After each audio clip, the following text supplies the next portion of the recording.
Hello, this is Sharon Fisher from Teledyne ISCO, and we would like to welcome you to today's webinar, Turning Measurements into Intelligence for Ultimate System Operation. Today we are being joined by Dennis McGinnis, who is an expert on this subject. So with that, I am going to welcome Dennis.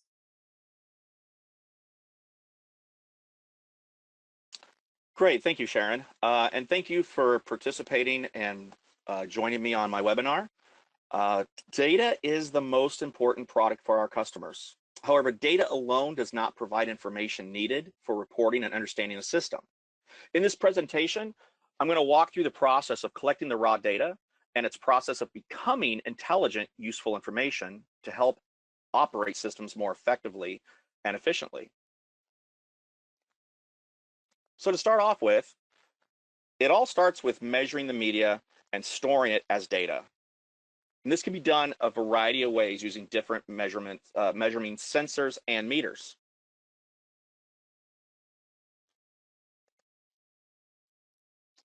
Once the data is collected and stored in the meter, next we got to move that data to someplace that can be informational to the user. So one road to travel is to get that data in the hands of the user is to use modems.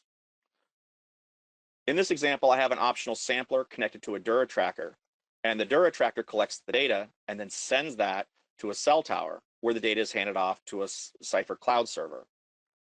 The same process can still be used as the signature as well. So the signature meter can be connected to the sampler, and it also sends the data through a cell tower to be stored in a server. Once it's in the server, then we can view that via a computer, laptop, or handheld device. However, there are many applications where modems are not available.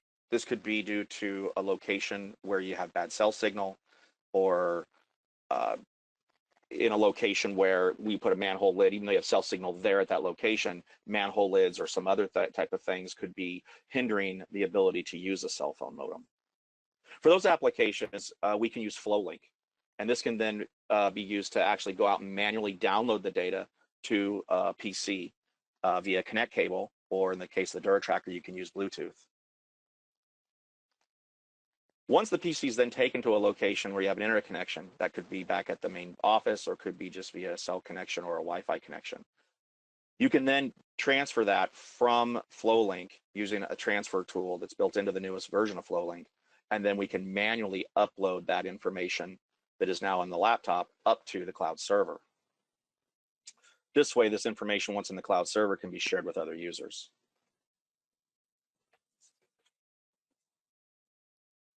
Here's a list of different transfer operations to Cipher. Based upon the type of meter you're going to use and its cell capabilities. In this case, signatures, Dura trackers, and 2100s have the ability to push the data directly to Cipher. 6712 samplers, however, their modems do not support the ability to have the data pushed. So what we can do instead is we can manually import that data up to Cipher. So here I have basically an example of a 6700 with the 700 module, which has flow data. It can then be manually downloaded via FlowLink and then uploaded to FlowLink Cipher via the CSV file transfer. The screenshots down below shows under the site screen, there is an icon there that allows you to drag and drop your FlowLink formatted CSV file into that location, and then that becomes a site within Cipher. Other ways of getting information into Cipher, up into the server, is using third-party devices, is using an analog card input or Modbus input. So for the signature, we have a 307 analog input card you can use. And for the Dura tracker and signature, they both support Modbus in. In both these situations, you could have a third-party device feeding the information, the data being collected in the field into the meter, and the meter can then move that to information on the server.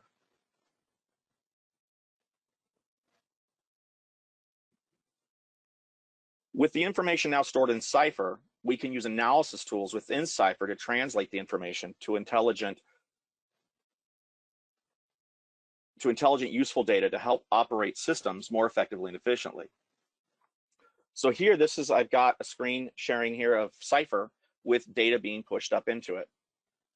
With the information stored in Cypher, using the tools within Cypher helps us analyze that actual data so it becomes useful. Here you can see I start on the dashboard, and the dashboard's a great place to start to look at all your data in a one-stop shop, so to speak, location.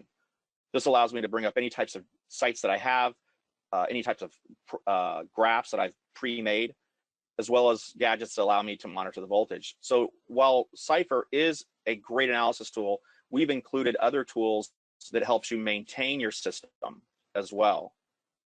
A mapping location shows you where meters are and what condition they're in, whether they're an alarm or if they have failed to push in, as well as a site list of all the sites that you have loaded into Cypher. Alarm capabilities to trigger off of. To show you how that graph is created, I can show you an example here under the compute dataset screen. In this screen over on the left, I can choose the site I want to work with, in this case, Alba Avenue. And then as far as my functions, I can show you how I made the dry weather flow. By selecting that, it's just asking simply where's the data set coming from. So I'm going to select my flow right here. And here I can just hit the select graph, and it pulls up all the data from the graph. And here I can just go ahead and select a week's worth of dry weather and go ahead and set that. Once that's been set in there, I can give this an output name. So in this case, I typed in dry weather Alba. So I could do that again here. I could just change it around a little bit. And that allows me to go ahead and just create that. And it's going to basically repeat that dry weather over and over again. So here I have this. It's basically the same thing I did here. I just renamed it so you can see how easy it was to make that. Once the dry weather is in place, the next step is to go ahead and do your I&I calculation. You just drag that over here. And here I can throw my flow rate in there, as well as my new dry weather. And then it's going to take the flow rate and subtract the dry weather out of it. Whatever's left over is going to be my I&I. So I'm going to change the wording around a little bit from what I have. Here I have Alba. Here I'm going to do Alba I&I. I go ahead and create that. And I've now basically created the same thing twice. And that's it. The point of this is it's very simple to set up your I&I, and I don't need to do this again because my dry weather is not going to change. And if it does, I can simply create a second dry weather and a second I&I if needed. But at the end, I've got my I&I dry weather now saved as a computed data set and my I&I. And because I have this I&I now as a separate computed data set, I can go ahead and open a graph just with it. Or as I showed you before, I can alarm off of the data set by using this alarm connection, choosing the Alba, and then I have my I&Is here. So just grabbing one of these and saying what I want my condition to be. And I know this value by looking at my data and knowing that that was the trigger point of where my I&I took place. And then I just give it the alarm name up here. Once it's saved in the alarm settings, you just subscribe to it. Anybody else who wants to have alarms based upon that can come in here and subscribe to it as well.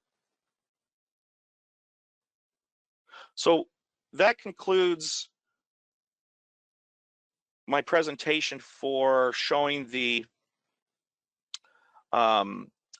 process of the data starting in the meters, that stored data then being moved to a server where it then becomes information. But the information isn't useful until you have an analysis tool to take that information and to turn it into something that's usable. In my example here, I showed an I&I situation where we had a storm event and water was leaking into the pipe. If you just had raw data stored from the meter and you just had numbers in front of you, it's not going to be real informational. It's going to be hard to see what is taking effect, where the rain had an effect on the water seeping into the pipe, and then the impact and the overall numbers at the end of the day. So that's where Cypher becomes a great analysis tool for you and your raw data. If you have any other questions, feel free to contact us at the email listed and or any of the links down below to join us on our social media. I'll switch this over to Sharon now.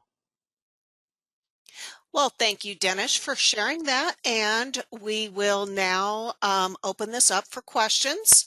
It looks like we've received a few so far. Dennis, do you want to take care of those questions? Sure. So the first one I have here is someone's asking about how many sites can we bring in with a Cypher subscription. Actually, the Cypher subscription is based on the number of sites. So depending on how many sites you have, you can actually order your Cypher to meet your needs. So if you only have 10 sites you need to monitor, you can actually just purchase a 10-site subscription.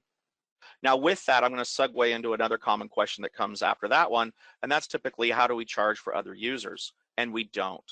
You can have as many users as you want. We do not have any limit on the number of users.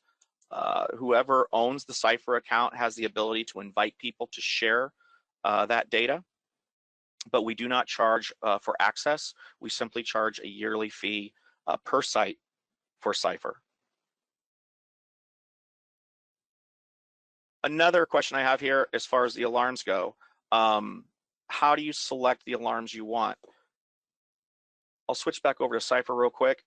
Under user account, when you go into your user account here, you can actually select, I'll go ahead and get my name back up here real quick. You can see under user account, you can choose how you want to be contacted. So you'll put your email address in here and your phone number in here.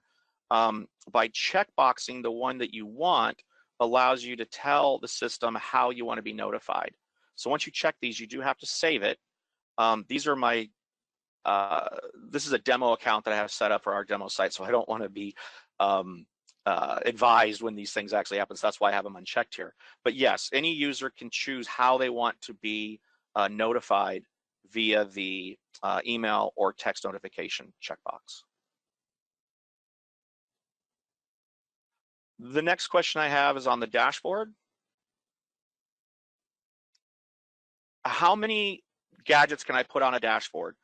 There is no limit to number of gadgets or tools boxes here we have on a dashboard.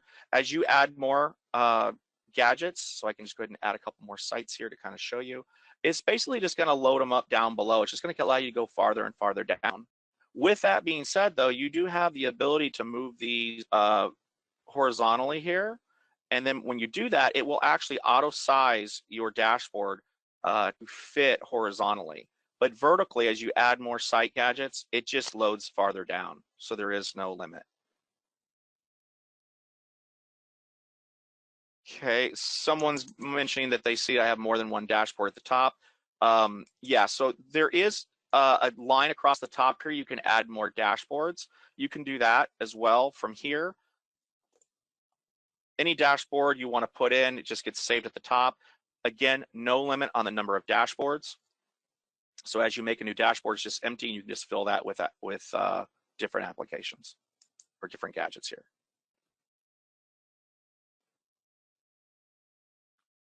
Okay, question is about the site gadgets themselves. You notice that I have this Alba Avenue here. So yeah, this is the graph that I made in the analysis screen. So any graph that you make in the analysis screen, so I already pre-made this storm INI, which by the way is going to automatically just be filled in with the newest information as it comes in. Again, because each one of these calculated sets, the dry weather is already made for me. Then that INI calculation that I saved as a data set as well stored here. This INI, as I mentioned earlier, is going to be updated. Well, that means this graph's going to be updated with it as well. And that means any dashboard gadget I put in here, so here I have my Alba Avenue dashboard graph gadget on my dashboard. I can actually make this a little bigger to make it a little easier to see. But this is that same graph I made an analysis. So any graph that you make an analysis, and here I just simply have my INI, but here's another example I have where I have flow comparisons for multiple sites in one graph. I can add that to my dashboard for easy viewing. The idea here is I can go ahead and look at this data on my dashboard and move around, zoom in, zoom out. If I do see something I want to look at first, I want to use all those tools, I can use these three buttons up here and just hit go to graph, and it'll actually take me to that graph so I can actually dig more into that data that is now more informational to me instead of just being raw data. Again, showing the fact that the analysis tool takes that data from the meter and turns it into something valuable and useful to the end user.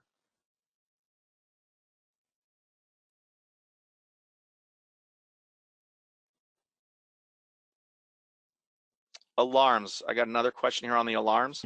So the alarms, the question is how to set those up with different sites. When you go into your settings here, there is a little plus button over here, as I showed. You can see I have different alarm sets up here. With this plus button, I can set up with any site I have stored in Cipher. I can trigger off of that. Once I select the site, it then opens up the different types of data sets. Now, if you're trying to alarm off of two conditions, what you would have to do first is the alarms here are set up with like a start condition I can do when I'm looking for my flow rate here.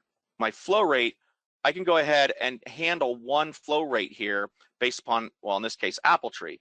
If I want to do multiple sites, the way to do that you'd have to go to analysis and then go to your compute data sets. Under compute data sets, I have lots of different functions. Now, I gave an example of the dry flow and the INI, but I could do a mathematical expression. If I wanted to add two sites together and trigger off of those, I can't do that under the alarms with two separate sites. What I can, though, do is I can make a mathematical equation with two different sites. So I'm going to grab apple tree's flow rate, and I'm going to add that to, let me reload this real quick. Apple tree, Buck Road, there we go. So I'm going to grab apple tree's flow rate and add that to Buck Road's flow rate. And here I could have a combination flow then. So in this case, I actually have two flow rates being added together, and I can alarm off of this once I create this. So I'm going to create this combination flow, and because I used apple tree and I used Road, those data sets are actually going to be set up in both of them. There's my apple tree, and there's my combo flow for my Buck Road. It looks like I've done that in the past. You can see I have some different combinations. But the point is, once those are stored in there, now when I go to alarms, I can go ahead and hit the plus button here. And under apple tree, now I have that combo flow. I might have been a little quick. Sometimes it takes a little bit to get those new calculations into the site. There it is. So now that I have this combination flow with apple tree and Buck Road together, now I can trigger off of this. So it's really just a data set within a single site, but I can do the math to combine multiple sites via the data configuration screen over there. So once I get that saved in there, the compute data sets, that's what I was looking for. Once I get the computed data sets in there, I can now trigger off of those. So this is my combo flow for apple tree. So I could just say combo alarm, apple tree, Buck Road. And I can just say what I want that to be, greater than, I have no idea what that might be, but let's do 50 gallons per minute. And so now, if that combination of those flows were to feed into a single pipe, I trigger off of that single pipe instead of having to trigger off of Apple separately and Buck Road separately. Because I did a computed data set with them added up together, I can set an alarm and be advised when those combined together into a single pipe trigger, I will be advised of that alarm.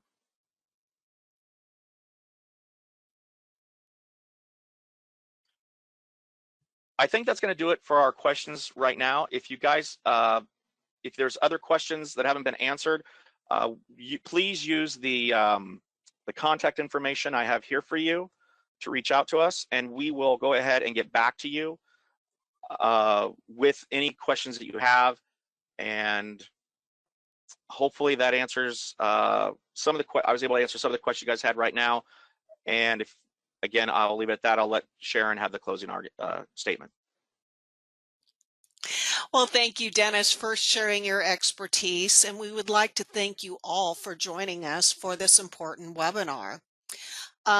If a question that you submitted was not addressed, Dennis will be contacting you afterwards to possibly get some further clarification from you.